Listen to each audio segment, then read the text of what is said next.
Hi everybody, welcome to my channel. My name's Dennis. So today's video is going to be about buying a new computer. So what do you need to know? How do you decide? Whether it be a desktop, a laptop. Okay, so that's one of the first two decisions you're going to have to make. So here we go. So just to let you know, I got crib notes. So first thing you have to make a decision about is, are you going to have a desktop or are you going to have a laptop? If you want mobility, you want to move it around a lot, then it's kind of a no-brainer, you go for a laptop.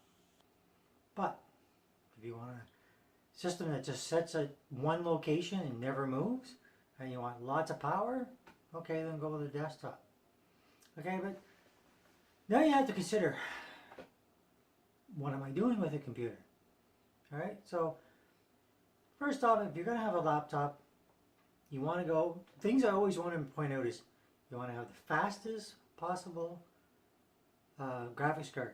When they sell you a laptop in a computer store, depending on the computer store, they sometimes will either undersell you or they'll oversell you. What I mean by that is, you got a processor. So the heart processor is the heart of your computer. Okay, it's like the engine of a car. So what does it do? It's responsible for everything. Now you have some processors that have graphics built into them. Okay, so some of Intel's latest processors, you might not even need a graphics card. So if you're somebody that just surfs the internet, watches some videos, listens to some music, does some browsing, that's it. You can have a laptop, desktop. Probably a laptop is the best bet. It's mobile. You can take it wherever you want to go. You can use it for whatever you want to use it for. Okay, so now we're going to get into some of the things you need to know. Okay, so let's first discuss what you're going to use it for. Okay, like I said, if you're just using it for movies, videos, browsing the internet, some email, you don't need a fancy laptop. You can go and buy maybe a Chromebook or something along that nature that will do it for you and not have to spend hundreds or even thousands of dollars. But you could also have a desktop that you can do a budget build for. Maybe nowadays it's a little hard to do a budget build unless you're using older technology, which you can still do. For maybe $800 Canadian, you get a really good system or a fairly good system. But you can get used parts, put a system together. It goes a lot of different ways. So some of the things to focus on is your processor, which is, like I said, the heart of your engine. Okay, you're going to want a processor that will do what you need it to do. So if you're using it for a workstation and you're doing rendering like I do for like YouTube videos, you're going to want something more robust.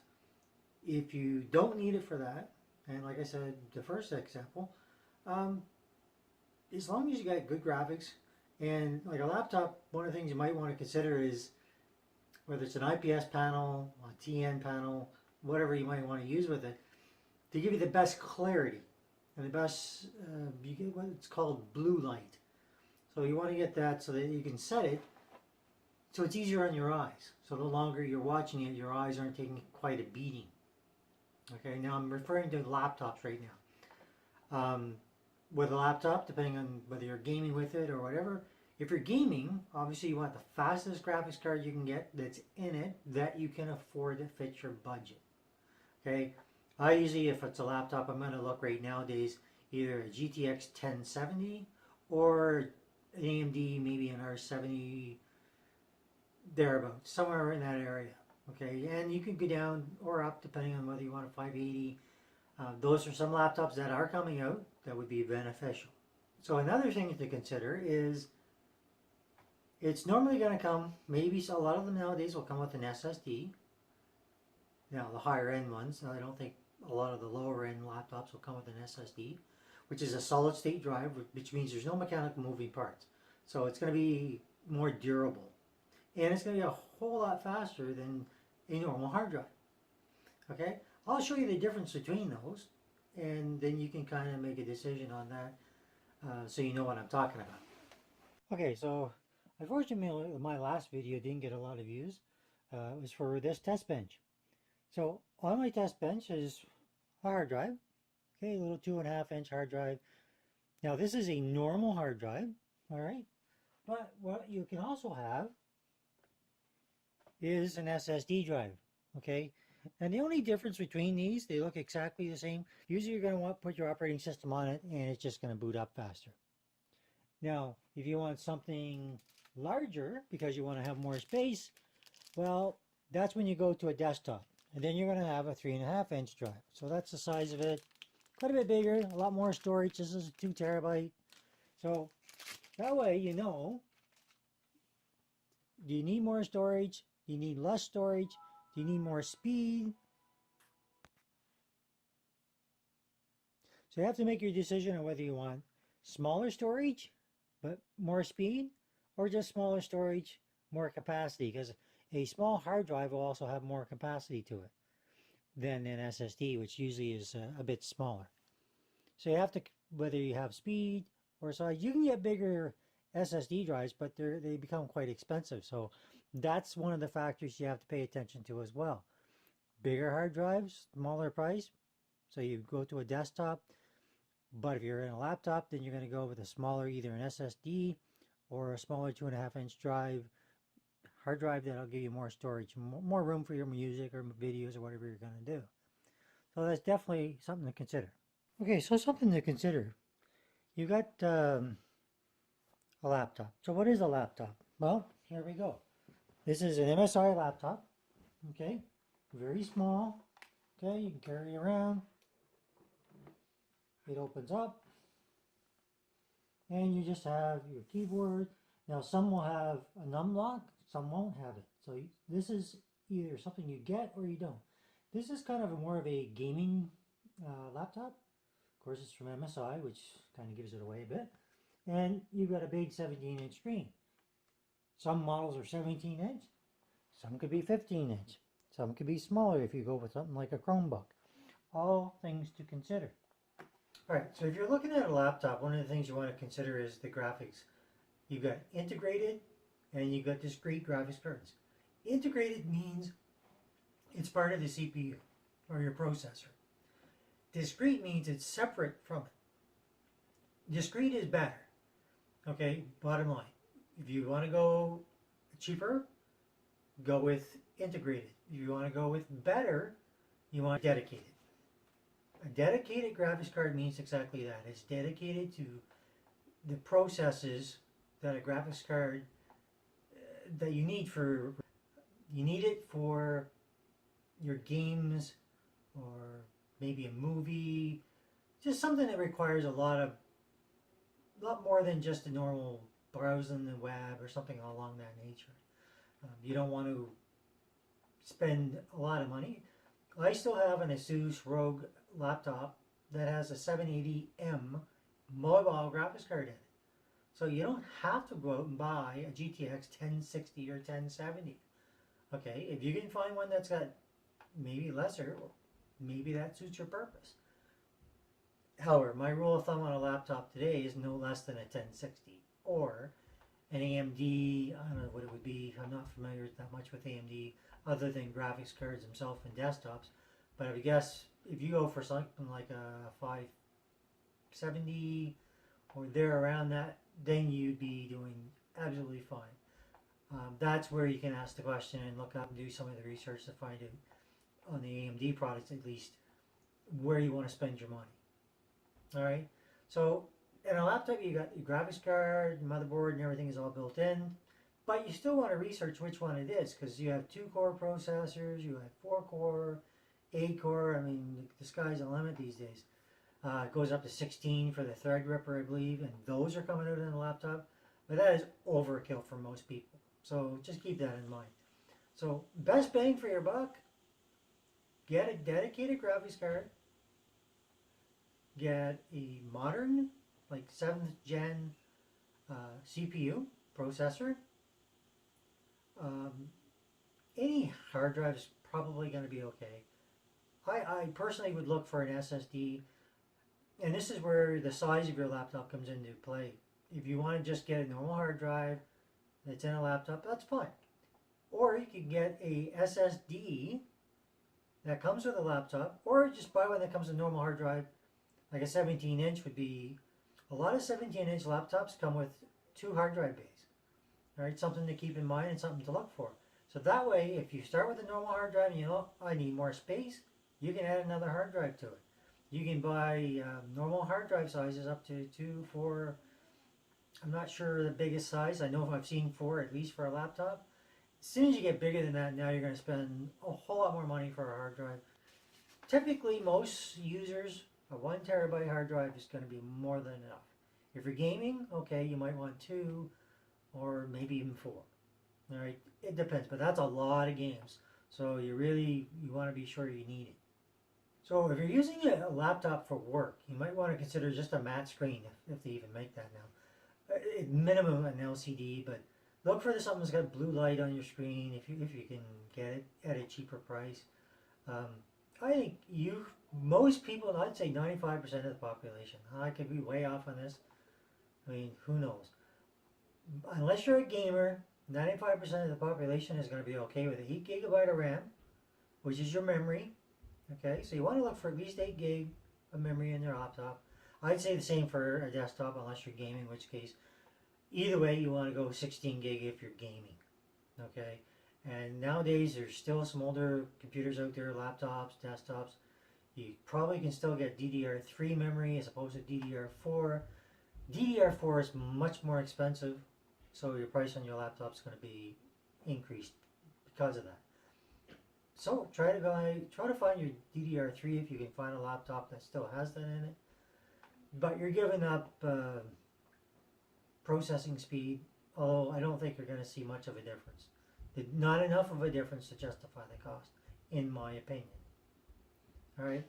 So laptop, like I said, you have your screen. You want to make sure you get a good screen that's going to be able to give you a view. You want nothing less today than a 1080p full high definition laptop. Anything less than that, in my opinion, and opinions definitely vary, you're not going to be satisfied down the road. All right, so that's something to look for. Full HD, 1080p, minimum. All right, for your screen, make sure that you've got the matte if you're working. If you're not, go with like an LED or LCD or even a TN. I don't know if you can get IPS on a laptop, but if you have it on a desktop, you can get any size that you want. The colors are much more vivid. Something to think about. This, of course, is a desktop down here. All right, so that gives you an idea of some of the small size form factors you can get. And of course, with a desktop, you're going to get a lot more ability. You're going to get huge graphics cards that will do much more than you'll ever get out of a laptop, depending on what you buy. But either way, a comparable desktop with a laptop, if you do get a laptop that'll do the same as a gaming desktop, it's going to cost you much more. All right. Okay, so another factor to consider with your processor is, like I said, how many cores it has, whether you want to do multitasking.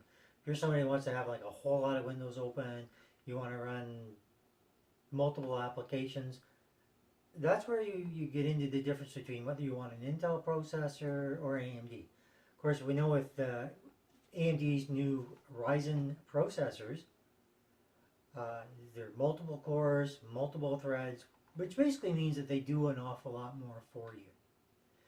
But if you're just gaming, then they're good for that too. But Intel has always had a bit of an edge, but now it's kind of almost on par. It depends on what you're doing with it. I know Gamers Nexus is one that I watch for my YouTube experiences and some of the information I get. And he's compared a lot of these things.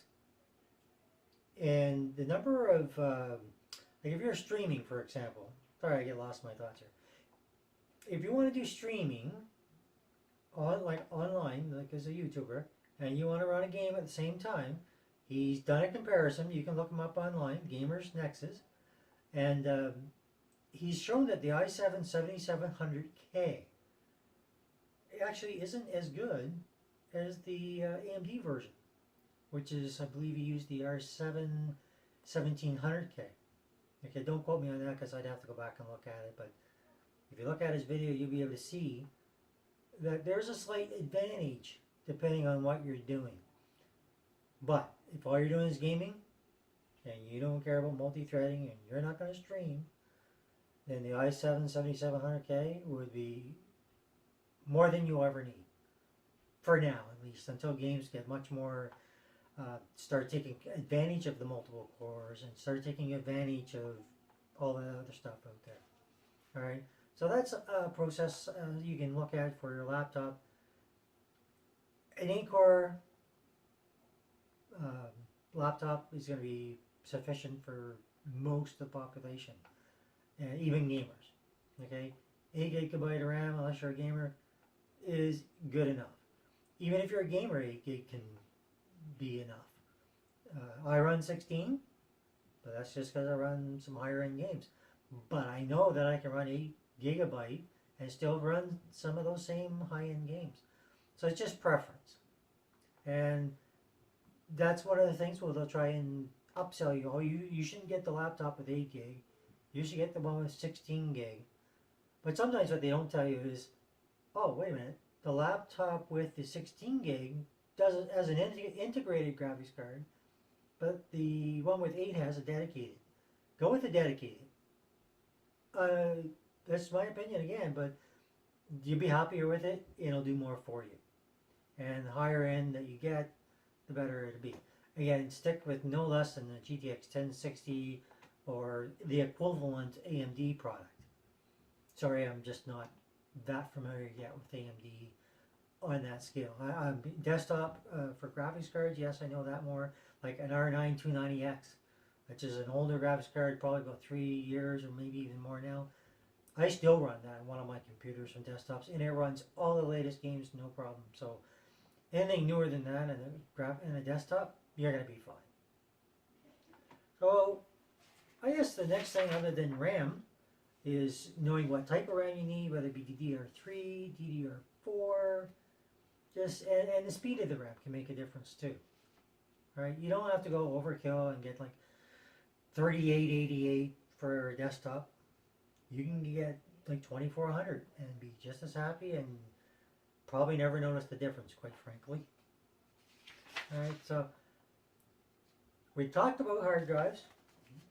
When you get the 3.5-inch hard drive, sky's the limit. You can get 10 terabyte drives that are super fast, and you can have 4 or 5 or even more in a desktop. So storage, if that's your concern, not a concern. Laptops, not as much storage, maybe not quite as fast. So just one of those things to keep in mind. The other thing to keep in mind is peripherals. What are you going to plug into it? Do you have a lot of places for USB ports? Do you have Thunderbolt? Although I've never used Thunderbolt and I have it on every computer. So, it's not necessarily something you have to have. Do you want to plug it into your TV? Whether it be a desktop, plug it into a TV or a monitor. Maybe you've only got a TV and you want to plug it into your TV. So make sure you have either on your laptop or desktop an HDMI port. And it'll carry your video and your sound. It's not going to be the best gaming experience, but it's still going to be better than maybe putting another, until you can afford, in a desktop's case, like $4 or $5 or $600 for a monitor. Or you can get one like these ones here, which are like, I think I paid $180 for, Canadian.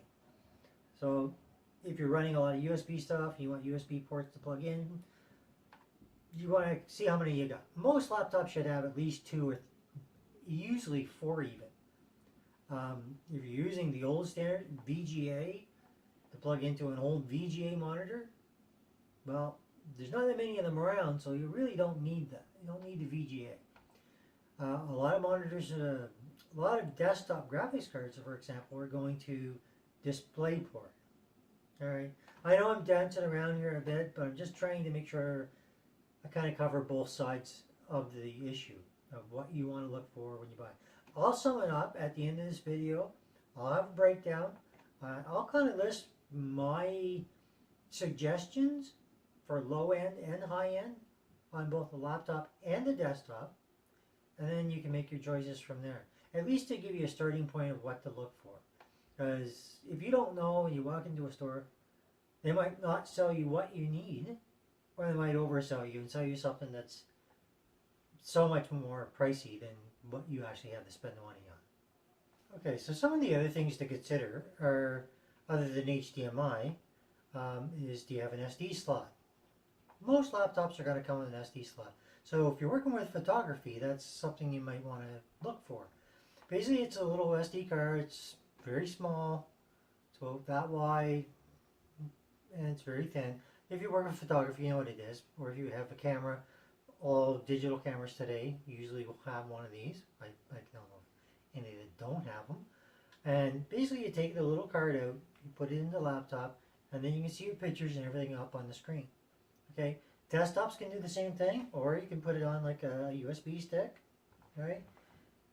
And then you can just insert it into your USB on your computer.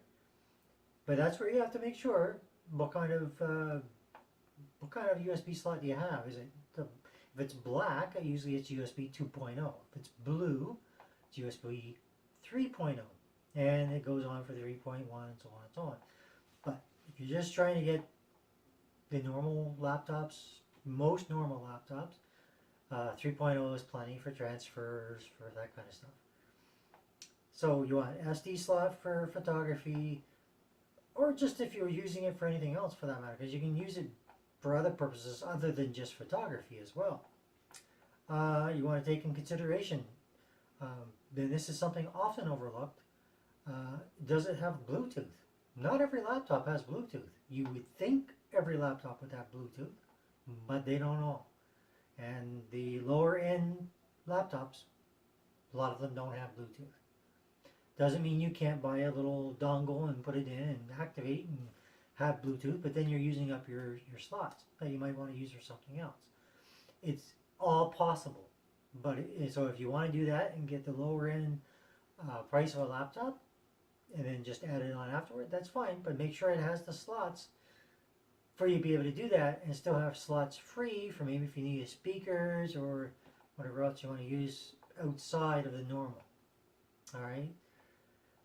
You want to use a Bluetooth speaker like I've got here, which I will do a review on soon. That's Bluetooth. If you don't have Bluetooth in your laptop, that's not really an issue on a laptop, more a desktop, but if you want to use it on a laptop, because maybe the laptop speakers aren't that great, that's something else to check. What kind of sound comes out of it? So if you can see a demo in a store, try it out. Crank the volume a little bit. See how it sounds. Most computer stores will have Wi-Fi. Bring up a video. Check it out. What does it look like? Does it look good? Is it grainy? Is it skipping? Is it pausing? Again, have a look so you're aware of what you're looking for. And like I said, at the end of the video, I will have a couple slides for high end and low end, and I'll try to put one that's maybe middle tier, just so you have something to compare it to. So it gives you better options when you're out there shopping. You go ahead and load it with ammunition, and you know what you're going to get. All right? That way you're not sitting there and somebody's telling you what you want to buy, and you're spending like $2,000 or $3,000 and even higher for a laptop that you don't want to buy. And the other thing is you can buy a desktop, think it's great, get it home, and it doesn't have a graphics card in it. You can still buy them for like around $800. Everything seems great. There's no dedicated graphics card. It's just running off the processor. So honestly, I would never do that on a desktop. Unless you're doing like just browsing the internet, watching a few movies, doing some email, that kind of stuff, then maybe it's not as big a concern. But I always would buy a graphics card in the system that's at least a decent quality. I'll get it right here. Alright, so of course with laptops there's other things to look for as well. It's like, is it a Mac? Like with Linux on it? Does it have a Windows operating system? So most are going to have Windows, but if it's a Mac, it's going to have a completely different operating system A lot of people find it very easy, user-friendly. If you're graphics driven, a lot of programs will go that way, although that's starting to switch a little bit too. But I'm not going to talk about Macs because I don't know the first thing about them, to be quite honest. A lot of people swear by them. So if you're a Mac guy and that's what you're looking for, I'm sorry, but I don't have the information to pass on to you for that at this time. I used to be a iPhone person, but then I went to Android and never looked back. So, anyhow, moving on. We've already talked about the hard drives, motherboards, graphics cards, kind of monitor you're going to want either in your laptop panel or like this for your desktop. What did I leave out? Let me think. Power supply. Okay, so power supply on a desktop, if you're buying a desktop, you want to look at the size. Because if you want to upgrade later on to a nicer graphics card, but it came with a 350 watt power supply, that becomes an issue. Okay, because some of the graphics cards that we're coming up with today, if you want, especially if you want to do what's called SLI, which means running two graphics cards, if they're NVIDIA, or oh my goodness, Crossfire, if it's AMD, mind fart there for a minute. You need to know whether it's AMD or NVIDIA, whether you can run both, whether you can run one or the other. Because if you get the wrong motherboard, it may only let you run AMD, or it may only let you run NVIDIA. But if you get the right motherboard, it'll let you do either one. So that's something to keep in mind as well. When any system I've ever built, I always buy a motherboard that supports both. Just my preference. If you're an AMD fan, you want to just run AMD graphics cards, you can save a lot of money on your motherboard by not having to have both. Same thing if you want to just run NVIDIA and you just want SLI, you can save some money that way as well. So that's a good way to determine, do I need AMD now? I'm always going to stick with AMD. I want NVIDIA now. I'm always going to stick with NVIDIA. And those two names that I'm throwing out there are graphics card makers. They make different companies that make graphics cards for a desktop, and they also make them for laptops as well. Now, if it's in a laptop, it doesn't matter. Okay, it's either one or it's the other. You're not going to be adding anything to it down the road. At least not yet. Maybe down the road, newer technology, anything can happen. So, one of the big things you want to think about is gaming. Okay, that takes on a whole new life of its own.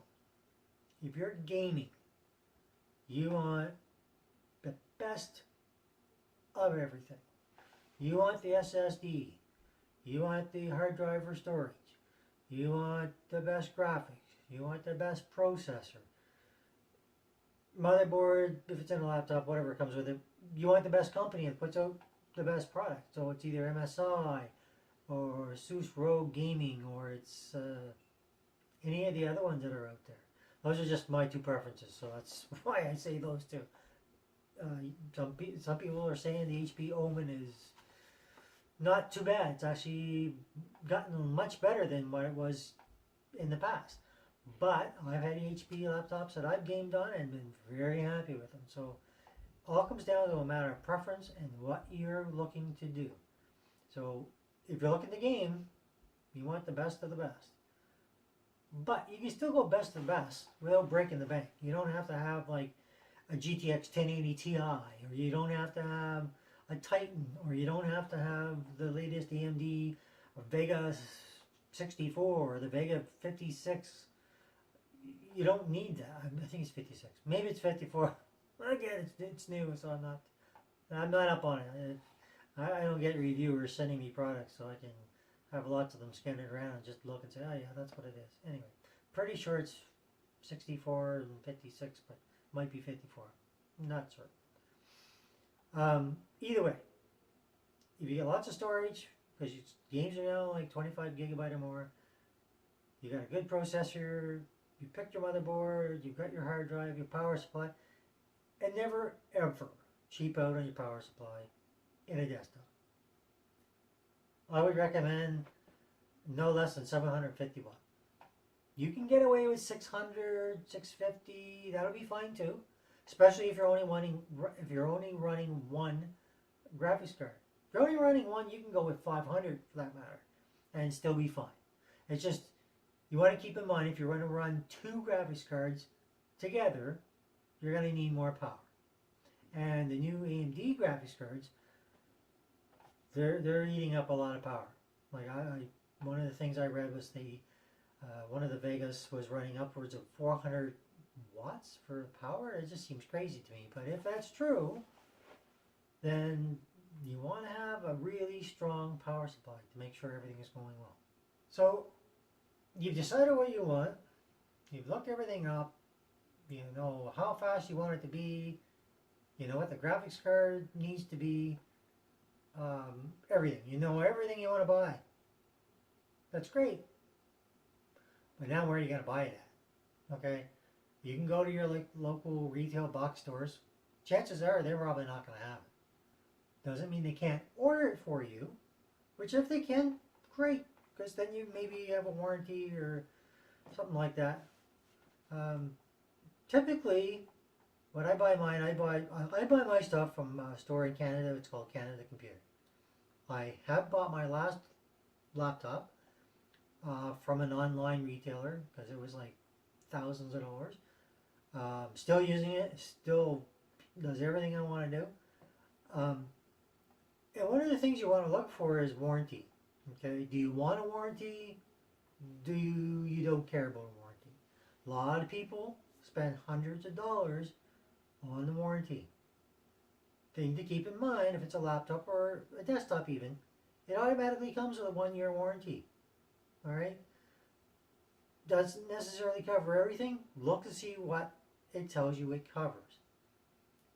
You usually have some time even after you've bought it to go back and say, look, I want to buy this warranty for an extended 2 years. With a laptop, it's not such a bad thing because a lot of laptop batteries will fail. They're getting much better than they used to be, but a laptop battery can be anywhere from $50 to $200 or $300, depending on the type of laptop you got. So if you spend $3,000 or $4,000 on a laptop, you might want to consider the warranty, because number one, it's going to cover a battery if it goes faulty, or anything else for that matter. And I'm pretty sure it was Asus, the one that I bought. It comes with accidental damage, like if you drop it or you spill something on it, for the first year, they cover you. No questions asked. As far as I know, that hasn't changed. But again, do your research yourself and find out the details of these warranties. Some of these warranties aren't worth the paper they're written on. So you can save yourself a lot of money just by not getting them. Quite often I don't get them. So it's hit and miss of whether I get them and just how good they say the warranty is. And after I read it, what does it really cover? And a lot of places, you buy a warranty and you think you just take it back to the same place you bought it from. They say, oh no, the first year is through the manufacturer, and the second and third year is what they cover. Well, typically if anything's going to go wrong, it's going to be the first year. A lot of times. And having to send this thing off and do what they call an RMA to send it back to them and then get it back, that is a pain. I've done it and not fun. So look it up, find exactly what you're getting, and then determine if that's what it is. Maybe just don't get the warranty. It's up to you, but just things to consider for depending on your budget. If you got money's not an issue, you want to get the best of the best, and you want to get the warranty to cover everything, peace of mind, why not? However, if you're on a budget, and I know oftentimes I am, a lot of times I don't get the warranty, and of course I'm very careful with my stuff, so I don't tend to have anything go wrong. But you also have first 30 days with a lot of places. Something goes wrong, you can return it. If you order it from an online retailer, a lot of times you have to read the fine print, and a lot of times they'll let you return it. So things to keep in mind if you're going to buy online. And I've had a lot of luck buying with Newegg.ca because I'm a Canadian, so that's where I buy a lot of my online stuff. And there's other stores too, but that's my primary. And they have a great return policy as long as you haven't abused the product yourself and it's something they're going to find out. All right. That pretty much covers it. One of the last things you might want to think about, and this works more often than you think, don't always pay whatever that price is. I bought a laptop and it was like $300 for the warranty. I said, oh, it's too much, I don't want it. But they want to sell you the warranty. They make a lot of money off that warranty. I wind up getting a 4-year warranty for $100 less. So for $199, I got a 4-year warranty, whereas before it was $299 for a 3. Same thing goes with the laptop itself. Price is $799. Can you do anything better for the price? It's like buying a car from a car dealer. Negotiate. A lot of places will negotiate. It might not be much. It might be $50. It might be $100. But it's still $50 saved if you can save something. Look for the sales. If it's on sale, then that'll save you a ton of money too. I went and bought something on a Friday. I was going to buy it on a Thursday. Friday it was on sale at like 50% off. That's huge. Especially if we're talking like a laptop or something. So look for the sales. Haggle. Don't haggle with just the sales clerk. Ask for the manager. Sales clerk only has a very, very small amount of fudge factor for what they can do in negotiation. The manager has a lot more discretion. You might not get anything out of it. You might save a ton. Okay, this is what I like to do, so just something to put out there. Alright, so that pretty much concludes my video. I know it's a lot of listening to me go on and blabber and blah blah blah. But I just wanted to help out those that are looking to buy a new computer, new desktop, new laptop.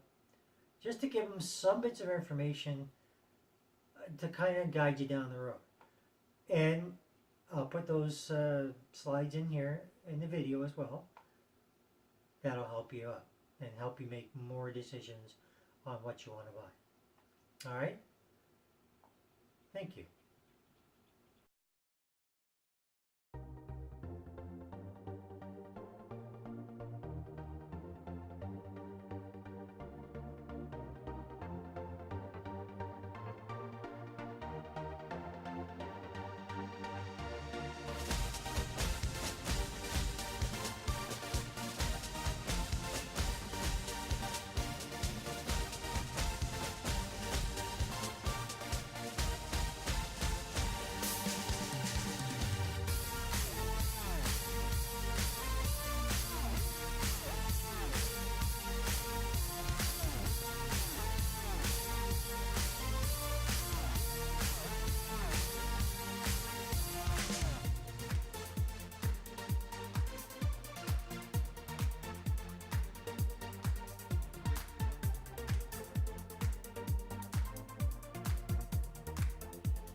Alright everybody, well I hope you liked that video. If you liked the video, hit that like.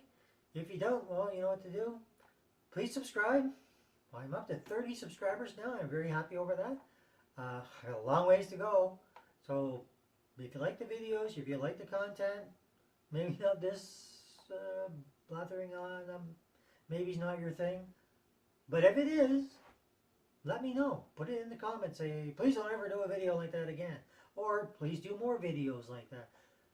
Or if there's something you want to see and you want specifics on a certain something, tell me. Let me know and I will make a video on it. Might not happen the very next video, but I'll get it done. Alright? So, think about subscribing. Leave me a comment. Thanks for watching. See you in my next video.